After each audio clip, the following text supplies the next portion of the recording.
Good day, folks. We're glad to have you viewing us here at Lake TV.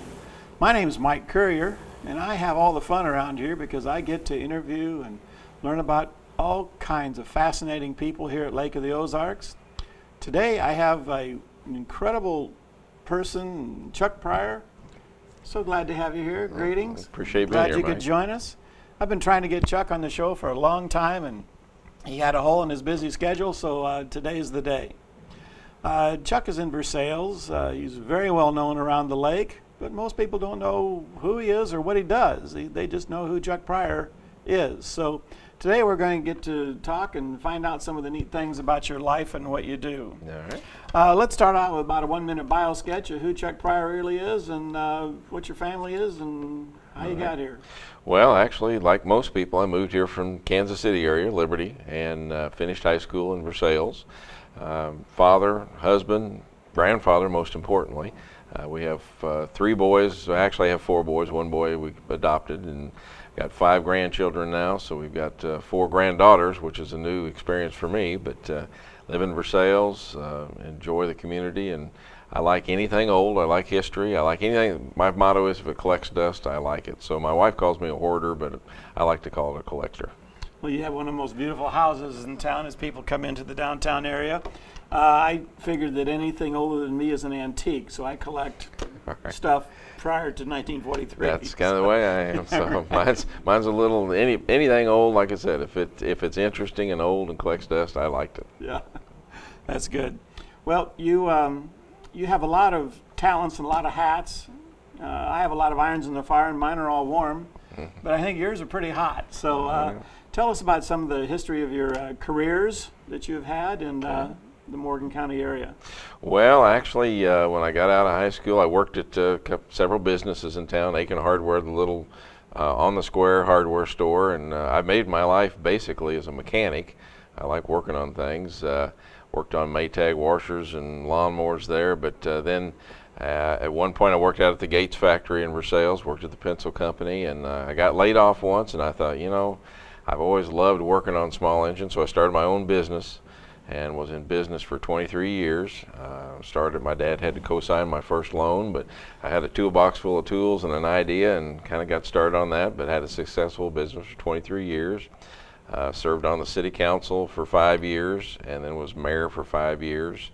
And the odd thing about my political career is I never actually planned on proceeding on, but opportunities came, and I ran for state representative, and I lost the first time, but won a special election and served there in the House for 7 years, and then got a job with then Secretary Matt Blunt as his legislative director, and then worked as his legislative director in the governor's office and went on to be deputy chief of staff.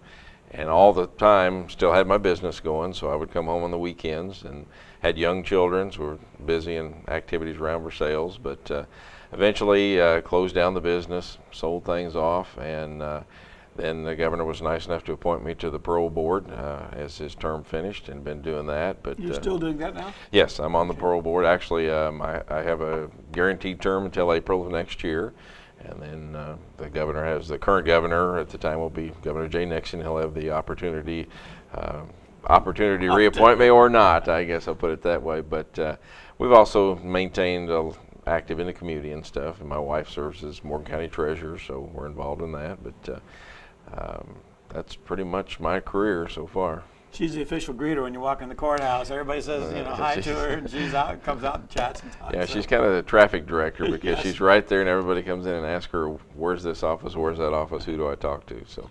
I heard rumors that you also have something to do with the Republican committee up there in Morgan County. Well, I'm the treasurer of the Morgan County Central Committee. They call it a PAC now because of state law change, but also I'm kind of the unofficial president of the Morgan County Republican Club. It's not a official registered group, but we use it to inform people. We invite everybody. It is a Republican club. We're a pretty conservative group, but we welcome everybody. We try to have informative guests, kind of like you do, get to know your area and the people in it and the issues that are facing it. I know this next month in August we're going to have Representative Vicki Hartzler come and talk to us. So we use it as a platform to inform voters. We want people to be educated, especially when they go to the ballot box, whether it's on individuals or issues. So we use that opportunity. It's good fellowship, and it's important to be up to date on what's going on. Meets at the Pioneer Restaurant there in the corner at the light. What's third Tuesday of every? Third Tuesday we have dinner from 6 to 7. That's on your own. They have really good food there. And then from 7 to 8 we have our program. Usually we have a presenter, and then we have opportunity for questions. I've spent a majority of my life in meetings, so I'm pretty intent on getting in and out on time. So at 8 o'clock we adjourn, and if you want to stay and talk you can, but the meeting's over at 8 o'clock sharp. Okay. The times I've been there, it's always been pretty packed. It has. I'm impressed with the size of the number of people and how far they come from to participate in that, and it's always a good thing. Yeah, we have lively conversations. It's informative, and like you say, meet some new people, make some new friends. On your tombstone, it's not going to say has died, it's just going to say has gone to another meeting. Yeah, that may be in a meeting. Well, I hope that won't be for a long time. Yeah, I hope not either. So now you travel a lot. Mm-hmm. What do you do? Well, as I said, the governor appointed me to the parole board, and we're a 7-member board, and our responsibility is our theme is we're in the business of opportunities. So we travel around the state to the different facilities, and those individuals, men or women that are eligible for parole, we actually participate in their parole hearing, have discussions with them, talk about what brought them there, what they've been doing since they've been there, and what they plan on doing when they get out. Most people don't realize, and quite honestly I hadn't thought about it till I got on the board, but probably 98% of everybody that's incarcerated is going to get released at some point. So we try to help facilitate programs while they're in there, help them develop a plan to be successful when they get out, and so we actually help decide when they're going to be released from prison. I see. Some of them are somewhat controversial, some of them are routine, so right. You have to take them all in stride. Yeah, it's a great variance. I mean, you get all the way from non-support to murder first, so we see the whole spread. Right. So you've been in politics for a good while, long enough to know things are changing. They are changing. From 10 years ago to now, what's the political picture? How's it different? Well, I think if you look on we'll say the state level with term yes. limits, I think what you see there is there's not the opportunity to wait if you want to further your career. It used to be you waited your turn, somebody played out, you waited for an opportunity to open it. Now with term limits, you see a lot of individuals that have to expedite their ambitions, and I think that changes a person's, in my opinion, changes the personality of somebody that has political ambitions. I don't think it's as cordial as it used to be. Oh. It's simply because when the window opens, you have to jump, and if somebody's in the way, you have to push them out of the way. That's just a personal observation. Pretty literal. But and I think at the federal level, my biggest concern is at the federal level, it's just gotten so big and so massive. I tell people it's basically impossible to fix a train when it's going down the tracks at 90 miles an hour, and people just either don't take the time to keep up with it or can't keep up with it, and we just don't hold people accountable. So I'm concerned about government at the federal level right now. Sure. The thing that concerns me in both regards is the people that are represented. How, whether they even care what's going on, whether they know what's going on, and there seems to be a very few small percentage of people that are aware of issues, mm-hmm. care about the issues, have an opinion about the issues, and still don't do anything.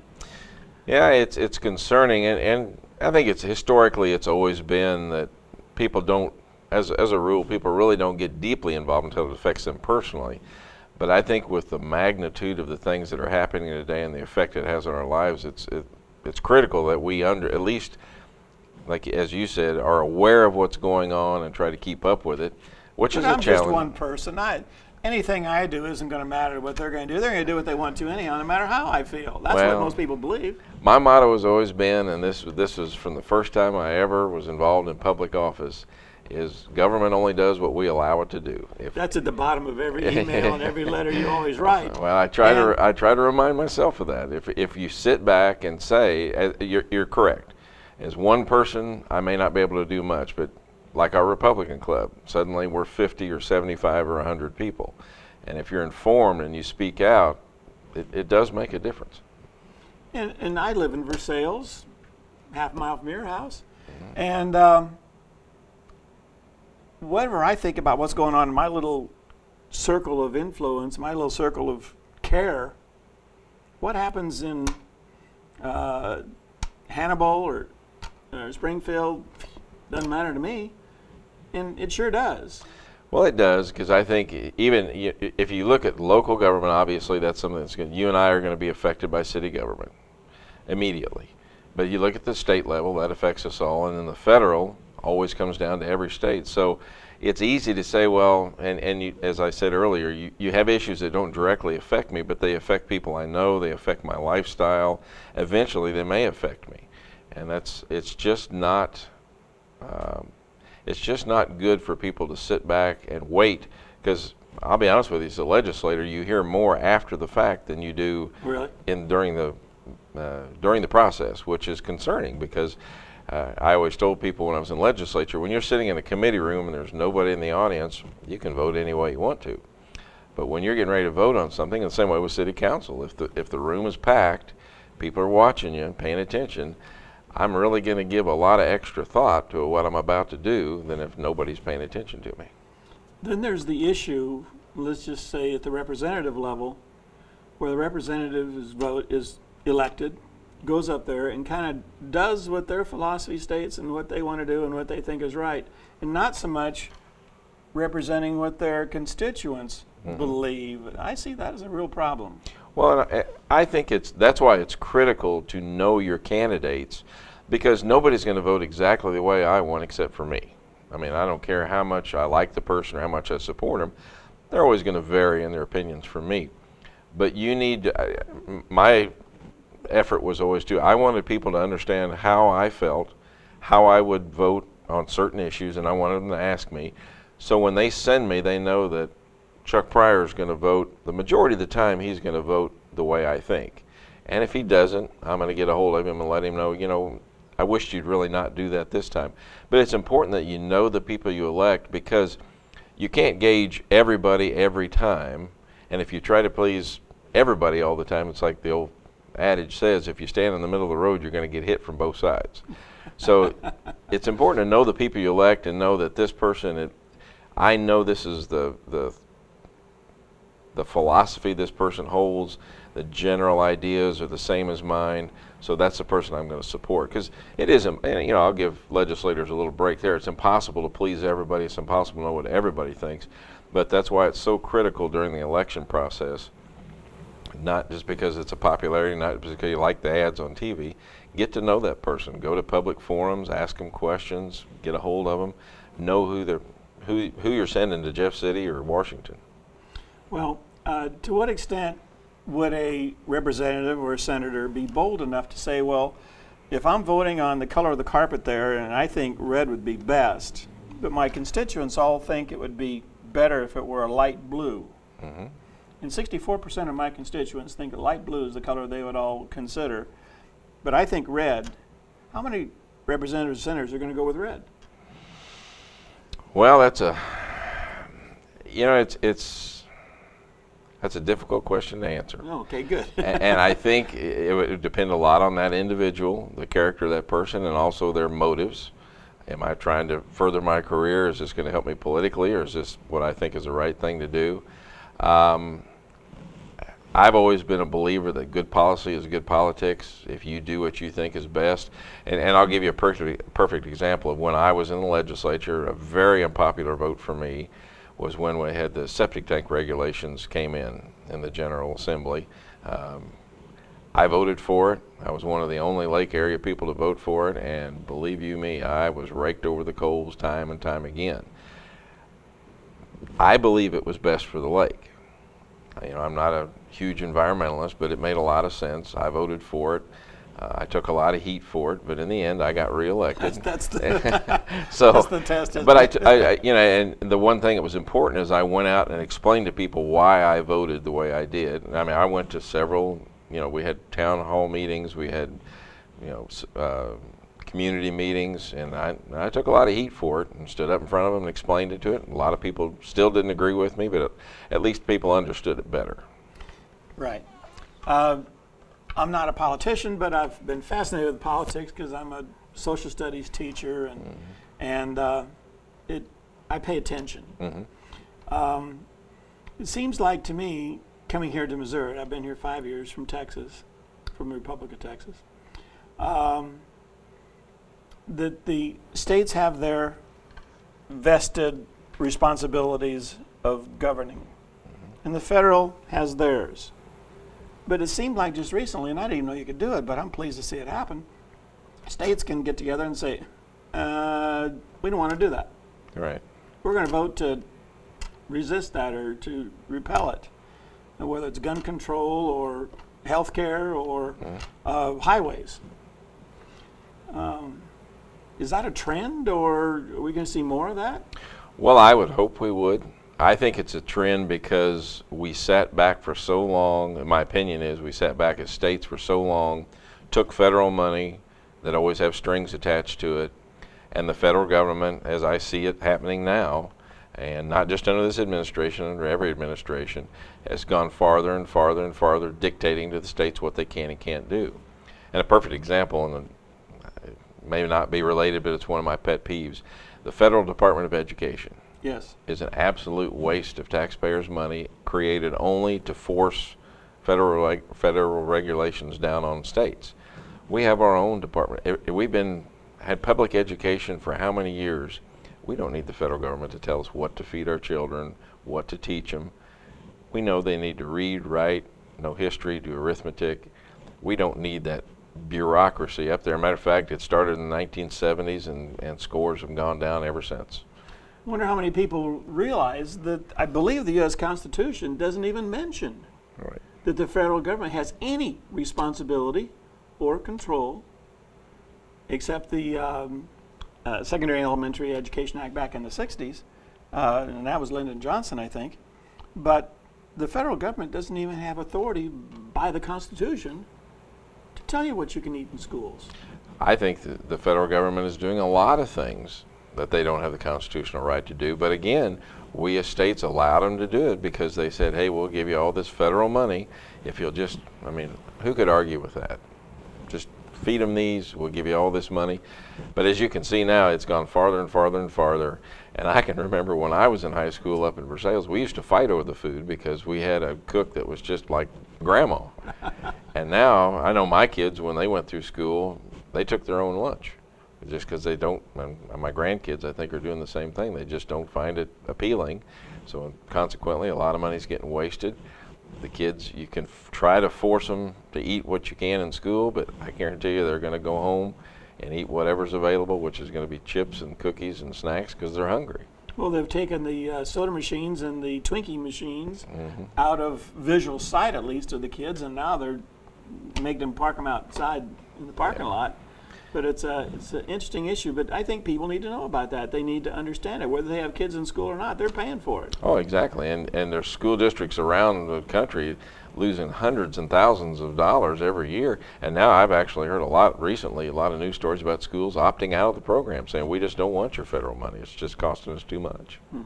And there again, it's because somebody said, hey, we're going to do something. As you said, I think it is because the federal government is getting too intrusive. Okay.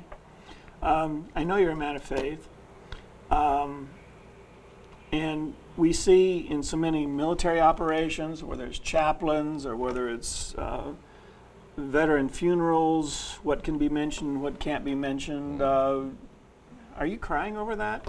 Well, it upsets me. It bothers me. I mean, I think the nation was founded on a belief in God. I have absolutely no desire to tell people what faith they have to believe in or who they have to pray to, but I think it's the political correctness has gone so, the pendulum has swung the other way. Now I think Christians as a whole are being discriminated against and stifled where other religions, Prosper, the political correctness is I can't be critical of any religion except Christianity because that's offensive. So I do find it offensive. I think it's wrong. I don't think I should force my religion on anybody, but I don't think I should be. I have rights as well.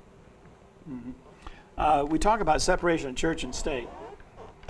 And if people would really go back and read that amendment, all it says in the Constitution is government, stay out of religion.